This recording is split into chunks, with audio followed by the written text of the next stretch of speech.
Salut YouTube. Salut YouTube, merci de nous rejoindre sur ce replay. On a passé les 30 000. 30 000, c'est franchement incroyable. Donc merci beaucoup pour votre soutien. Pour celles et ceux qui ne sont pas encore abonnés, n'hésitez pas à suivre la chaîne. Et si jamais vous voulez me soutenir, vous pouvez aussi faire un don sur Tipeee. Le lien est juste en dessous de la vidéo. Il y a 2 semaines, le 7 mai, l'Assemblée a adopté la proposition de loi visant à lutter contre les déserts médicaux en régulant l'installation des médecins. Et on va pas se mentir, les médecins, ils étaient un peu chafouins. Ils sont un peu sortis dans la rue, ils ont fait des manifestations, ils ont fait des TikTok. Oh mon Dieu, les TikTok des médecins, mais je m'en régale, je les mange comme ça. C'est magnifique, c'est merveilleux. Tous ces gens de droite ultra privilégiés qui sont en train de se plaindre là, oh là là là, et qui découvrent comme ça un mouvement social avec tout ce qui s'est passé autour de la santé, qui décident là de se révolter, c'est incroyable. Mais on va revenir sur tout ça avec une vidéo de Climarx, dont j'adore le travail évidemment. Allez la suivre, une vidéo de Climarx pour l'UMA. Et on va quand même essayer peut-être de relativiser cette vision. Voilà, moi j'ai une vision intuitivement sur cette question des médecins et de cette loi. J'ai une vision un peu par rapport à la loi et tout. Je me suis dit, franchement, ils abusent les médecins et tout. Mais je me suis dit, finalement, est-ce que j'ai pas tort? Donc on va essayer vraiment de creuser l'histoire et d'aller vraiment au fond du truc et de se dire pourquoi cette loi, elle fait sens ou pas? Pourquoi est-ce qu'on pourrait proposer autre chose ou pas, etc., etc. Et surtout, d'où ça vient toute cette histoire de déserts médicaux? Est-ce qu'il n'y a pas un peu des responsables à tout ce merdier? La loi Garot qui a été votée à l'Assemblée nationale le 7 mai, elle a pour but de mieux répartir l'installation des médecins libéraux sur le territoire pour lutter contre les déserts médicaux. Et ils sont contre. Mais vous êtes né en Sibérie avec des bouts de cerveau qui ont congelé avant de venir immigrer en France? Eh oh, c'est fini l'époque où on sacrifiait notre vie pour conserver sur Terre vos cerveaux encore à moitié congelés. Réveillez-vous, ou plutôt décongelez-vous. Elle parle exactement du même truc qui me pose, qui m'a fait un peu me sentir très mal à l'aise par rapport à ce mouvement des médecins. C'est que quand tu vois les prises de parole sur les réseaux sociaux d'étudiants, de jeunes médecins et tout, franchement, c'est cringe. Mais vraiment, c'est très, très cringe, ultra condescendant, assez agressif, assez violent. Surtout qu'on parle quand même d'un sujet gravissime. On va faire un petit retour sur la situation concernant cette loi. Donc, en gros, c'est une initiative transpartisane qui a été portée par un député socialiste qui s'appelle Guillaume Garot, et qui part en fait d'un constat extrêmement problématique. Selon les données du ministère de la Santé, la désertification médicale touche aujourd'hui près de 9 millions de Français. Et on sait que le nombre de médecins en rapport à la population active va diminuer jusqu'à au moins 2030.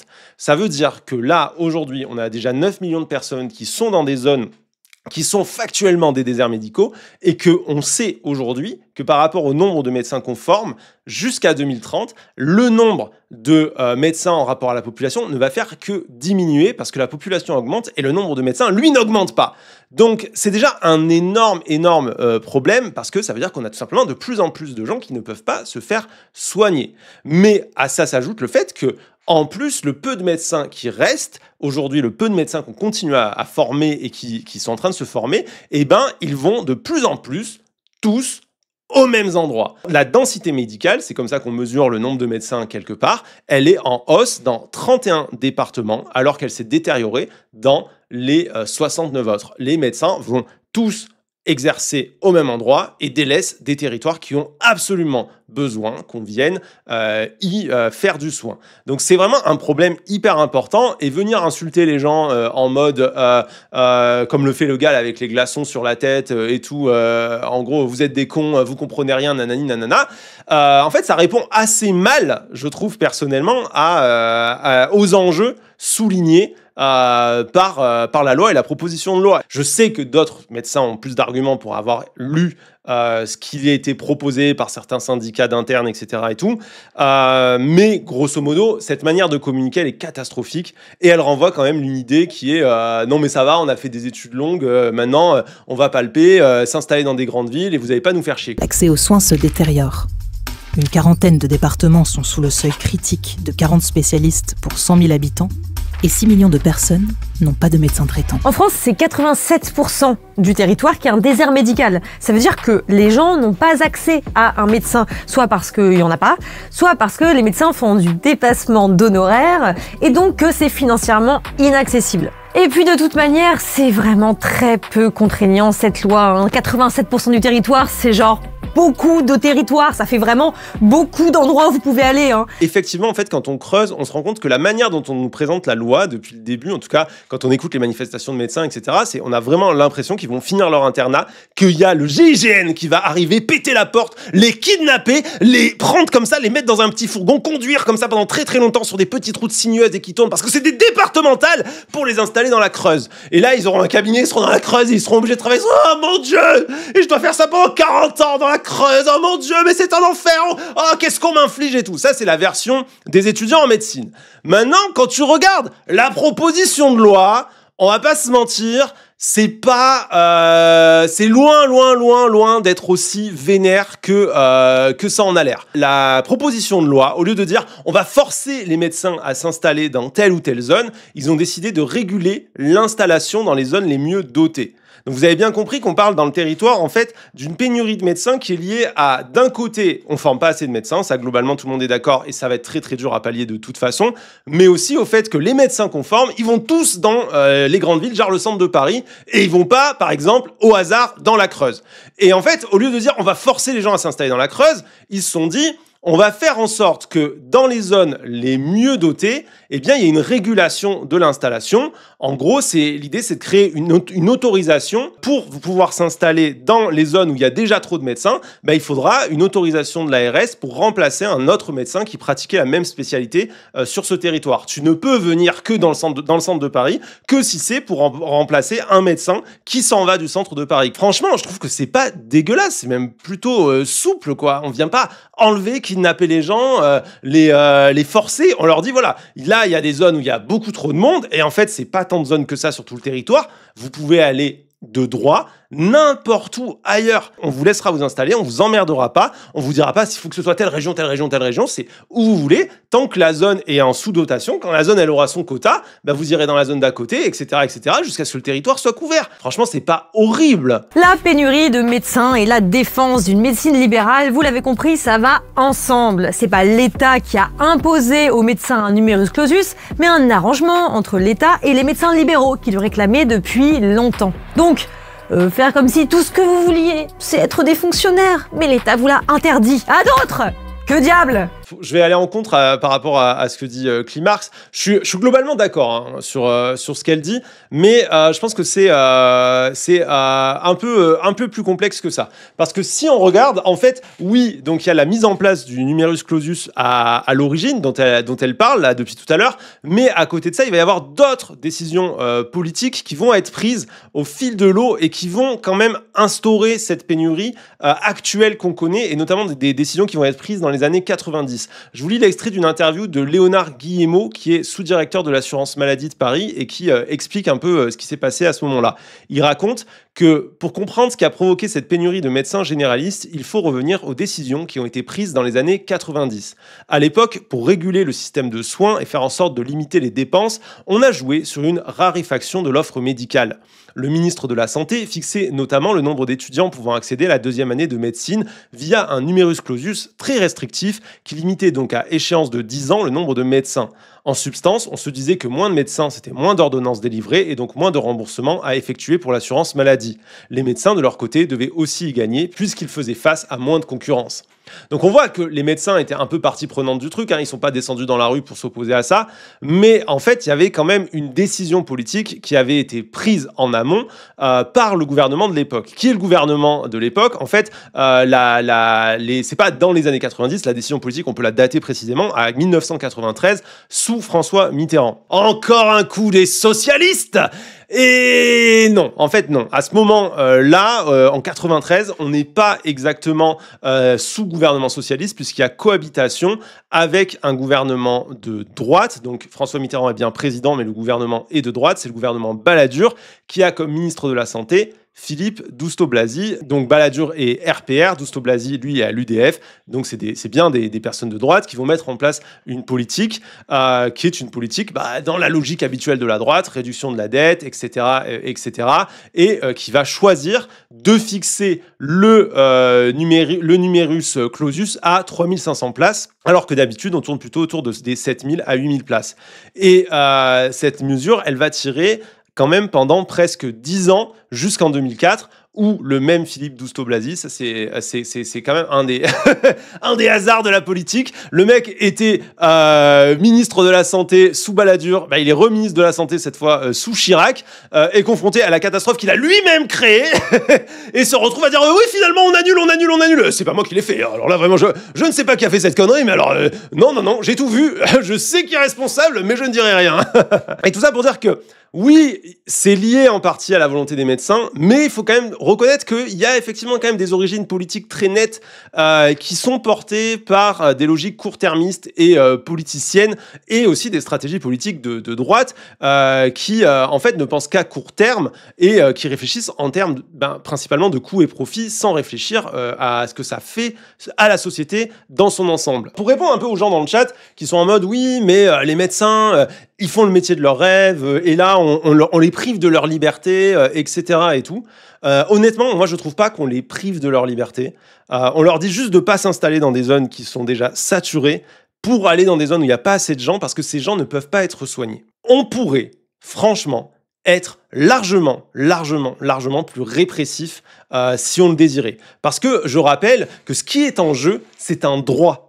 Ce qui est en jeu, c'est un droit à la santé pour tous, et c'est un droit constitutionnel. Dans le préambule à la Constitution de 1946, il est écrit « La nation garantit à tous la protection de la santé, la sécurité matérielle, le repos et le loisir ». C'est clairement dit, la nation garantit à tous la protection de la santé. Une idée qui a été réaffirmée par une décision du Conseil constitutionnel de 1991 et une autre en 2010 qui reconnaît, je cite encore, la sauvegarde de la santé publique comme un objectif de valeur constitutionnelle. Comme le souligne le collectif pour une santé engagée et solidaire, donc un groupe d'étudiants en médecine qui soutiennent le projet de loi, aujourd'hui, le droit à la santé dans les déserts médicaux est bafoué pour tous ceux qui y vivent et qui, je cite, participent pourtant comme les autres à la sécurité sociale, alors qu'elles cotisent de la même manière, elles ont un accès à la santé amputé par l'inégale répartition des services de santé. D'un côté, on a des médecins qui disent « Oh, on nous prive de notre liberté, on nous prive de notre liberté ». Non, votre liberté, vous l'avez encore. Vous pouvez quand même globalement vous installer dans une immense partie du territoire. Simplement, on vous dit, vous ne pouvez plus aller vous installer dans les zones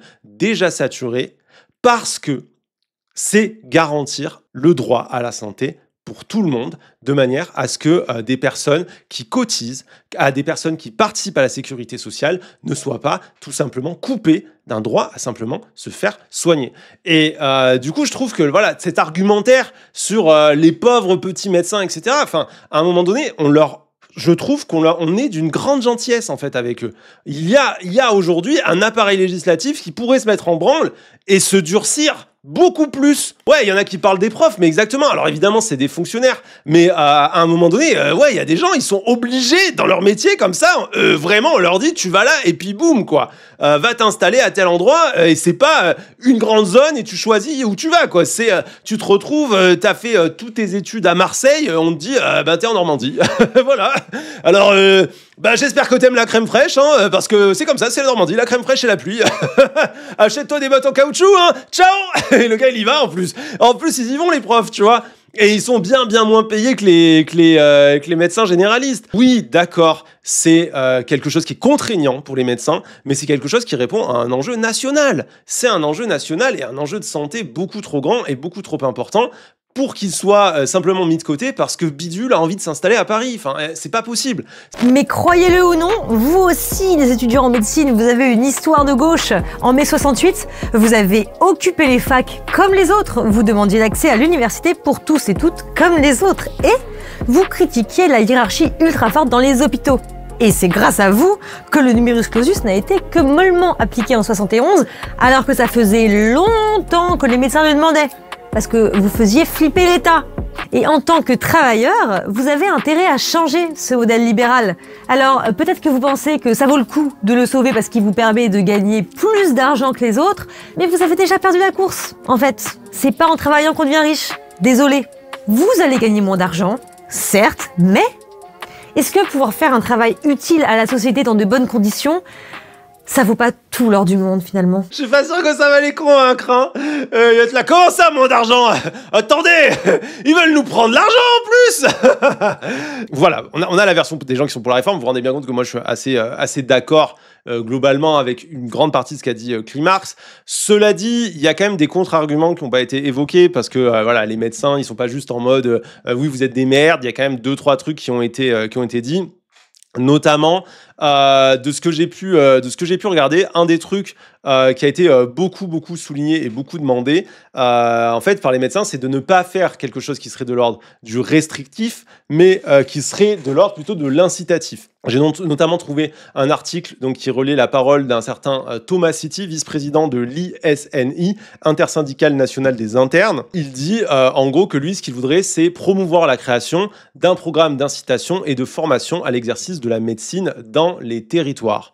Donc, dit comme ça, on se dit « Ah mais oui, c'est vrai, pourquoi forcer quand on peut inciter c'est un peu dommage. » Sauf que, en fait, l'incitatif, on l'a déjà fait depuis longtemps et on l'a même fait avec beaucoup de générosité. Si vous regardez ce qui a été mis en place depuis 20 ans pour essayer d'encourager les médecins à venir dans les territoires délaissés, il y a eu une tonne. Et quand je dis une tonne, c'est vraiment une tonne de mesures. Il y a par exemple des aides nationales qui existent toujours, hein, comme le contrat d'aide à l'installation des médecins. C'est tout simplement 50 000 € pour une activité de 4 jours par semaine versée sur 2 ans. La moitié à l'installation, l'autre moitié après 1 an, à condition de rester 5 ans dans un territoire. C'est un truc de ouf. On vous file 50 000 balles pour rester 5 ans dans la Creuse, à travailler 4 jours par semaine.